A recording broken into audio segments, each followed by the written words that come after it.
suis Gaëtan Lecoirer, doctorant en première année au sein du laboratoire de recherche à l'ECTI. Mon travail de recherche porte sur la question de la bande dessinée et de la réalité mixte vers de nouveaux espaces de narration. Je suis sous la direction de Ghislaine Chabert, maîtresse de conférences et HDR en sciences de l'information et de la communication, ainsi que de Marc Vera, maître de conférences et HDR en sciences de l'art. Cette présentation sera divisée en 4 temps. En première partie, je vais parler de ma posture et de l'origine du projet de thèse. En deuxième partie, je vais m'attarder un peu sur la description de mon sujet et en quoi il évoque déjà des questions associées à la bande dessinée. En troisième partie, je vais m'attarder sur l'état ou l'étape de recherche à laquelle je me situe et des différentes questions, parmi tant d'autres, sur lesquelles je travaille actuellement. Enfin, en quatrième partie, je vous parlerai d'un projet et de premières expérimentations qui me permettent de soutenir également des concepts et des questions de recherche.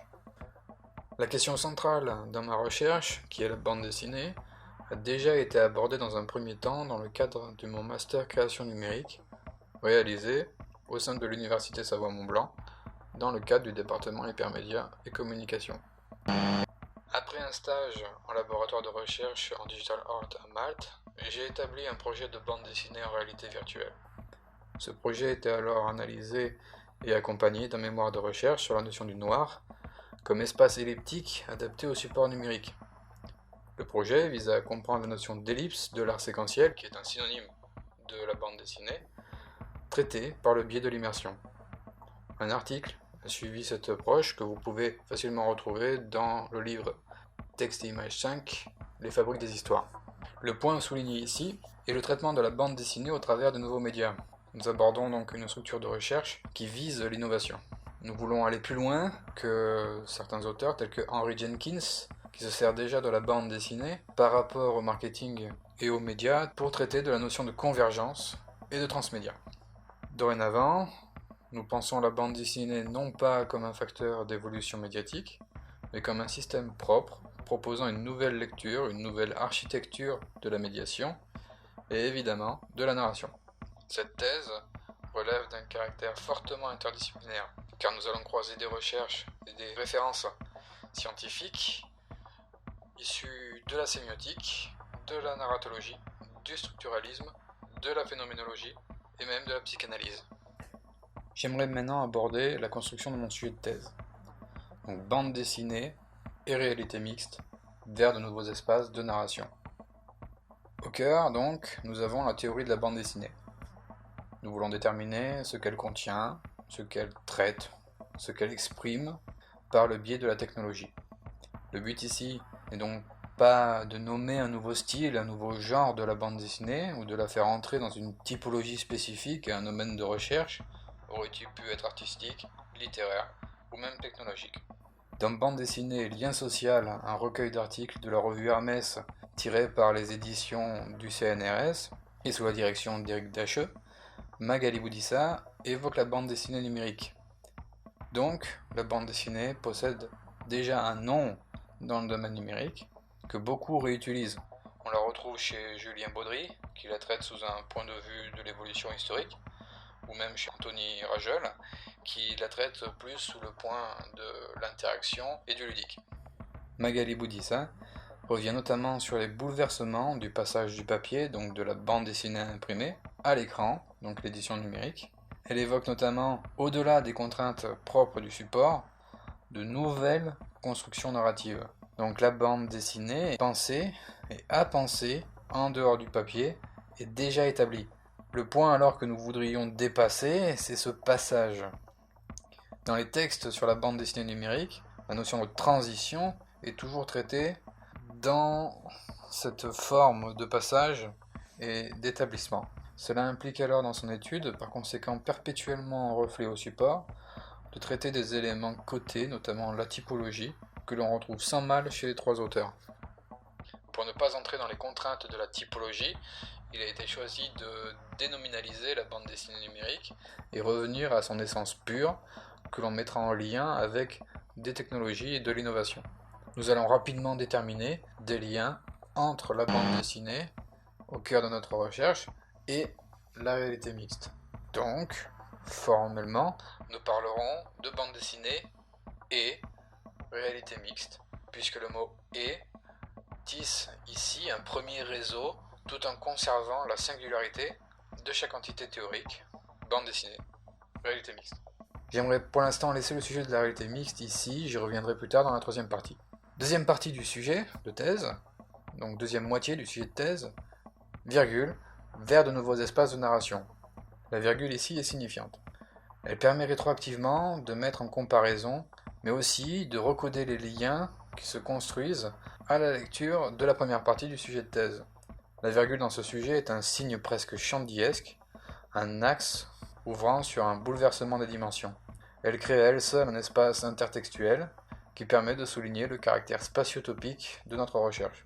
La spatiotopie est un concept pensé par Thierry Granstein dans son premier tome sur le système de la bande dessinée.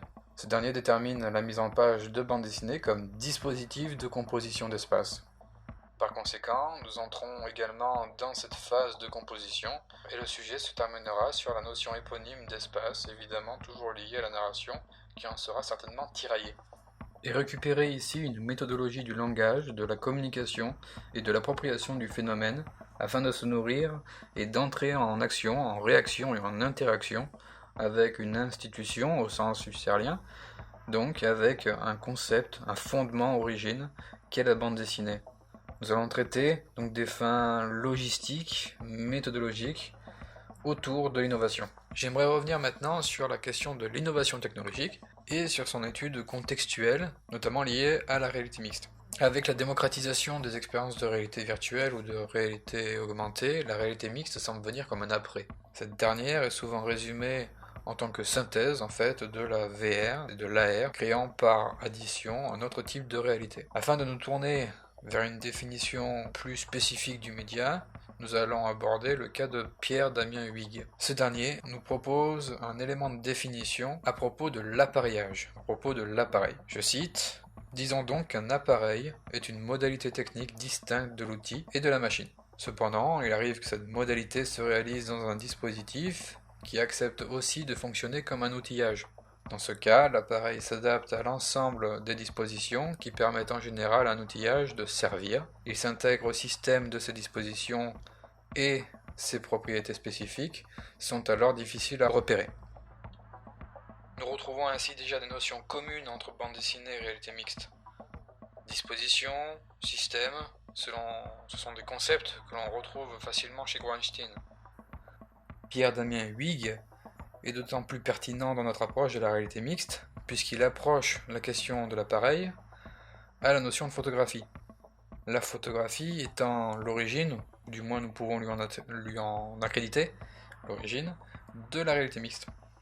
Sans aller trop loin dans les détails, Steve Mann, père de la technologie portable, les Wearable Technologies, spécialiste du cyber, propose en effet de citer Charles Wyckoff comme fondateur de la réalité mixte, ou ce qu'il a appelé alors à l'époque une réponse étendue, une Extended Response, XR, qui sera par la suite également à besoin renommé MR pour Mixed Reality. Malgré l'évidence de la traduction, nous préférons nous rattacher à l'XR de Wyckoff. Ce dernier met au point dans les années 50 un film, une pellicule à haute sensibilité variable. Cette dernière est très proche de l'HDR photographique tel que nous la connaissons aujourd'hui. Le film XR de Wyckoff offre une origine au terme de réalité mixte qui se rattache à la bande dessinée dans l'idée de juxtaposition d'images, de sensibilité, de séquence, d'espace et de temps, et enfin d'hybridation. En quoi la bande dessinée ouvre et s'ouvre sur la question de l'hybridation? La bande dessinée relève d'une mixité, comme nous le retrouvons dans plusieurs ouvrages de conversation d'auteurs, tels que Thierry Granstein, Thierry Smolderen ou Pascal Robert. Dans la préface de Bande dessinée, une intelligence subvertive de Pascal Robert, Emmanuel Souchier cite ces mots de Töpfer présentant l'une de ses réalisations. Ce petit livre est de nature mixte. Les dessins sans le texte n'auraient qu'une signification obscure. Le texte sans les dessins ne serait rien. Le tout ensemble forme une sorte de roman d'autant plus original qu'il ne ressemble pas à un roman plus qu'autre chose. Une polarité donc digne de Töpfer, qui lui permet de se détacher des précédentes réalisations en séquence, comme les gravures ou les peintures. De cette manière, Töpfer s'ouvre sur un jeu de la textualité et de l'iconicité, qui ne serait pas seulement deux espèces de la représentation graphique, mais aussi deux modes de la représentation, et ces deux modes circuleraient entre les deux espèces. C'est alors en révélant leur dimension nativement hybride qu'on parvient finalement à penser leur articulation. J'emprunte cette citation à Laurent Gerbier dans son recueil d'articles sur l'hybridation. Polarité et mixité sont communes entre bande dessinée et réalité mixte. Les deux, en effet, se guident vers un tout hybride capable de se replier et de composer à partir d'un réseau complexe. La bande dessinée est ainsi propice à l'XR et vice-versa. Afin d'expérimenter sur la notion de réalité mixte, un projet de laboratoire est géré par l'équipe des réalités impossibles, donc Axe 2, équipe 2, en la personne de Ghislaine Chabert et Noémie Beck. Le dit projet est basé sur un récit mythologique irlandais qui sera adapté en dispositif de réalité mixte. La notion de l'adaptation nous permet d'exploiter au mieux et en profondeur les enjeux du récit et ce qui est en œuvre dans l'histoire. L'adaptation est un concept que l'on retrouve chez les formalistes russes et les sémioticiens français André Gaudreau et Philippe Marion, qui parlent de transécriture. Ces derniers, en surfant sur leur interdisciplinarité, évoquent une approche de l'intermédialité. La question qui nous intéresse chez eux, et dans le projet des réalités impossibles également, très interdisciplinaire, est certainement celle de l'existence de l'histoire en dehors des médias et de l'incarnation.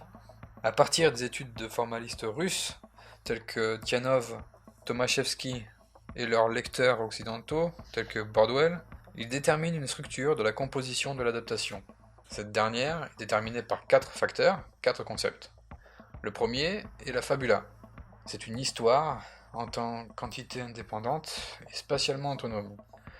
Elle possède elle-même un contenu, mais une frontière, une peau en quelque sorte vierge.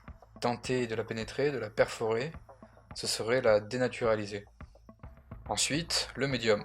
C'est un moyen d'expression en attente de la fabula et en train de rechercher des relations. Il n'est que neutre dans son inactivité. Ensuite, nous avons le sousiote qui est et qui fait action, que l'on peut traduire par terre ou terrain également. Le sousiote fait la connexion entre la fabula et le médium, en réencodant leurs relations, et il fait implicitement appel au média. Le média est ce quatrième facteur, ce quatrième concept. Il est l'ultime entité de l'adaptation, il est le contenant, mais aussi interface de la narration, capable de projection. Il lui permet des influences extérieures, un dehors dans lequel la narration est attribuée au-delà des événements, et un dedans au sein duquel la narration, le composé fabula médium sousiote, est déterminé par des événements. L'adaptation propose donc des espaces spécifiques de la narration dans une organisation mixte. Ce sont des propositions ouvertes au système de bande dessinée, puisqu'elles respectent une logique polaire d'indépendance et de réseau au travers de leurs abstractions qui permet une ouverture et une augmentation de la narration au cœur d'un nouveau dispositif.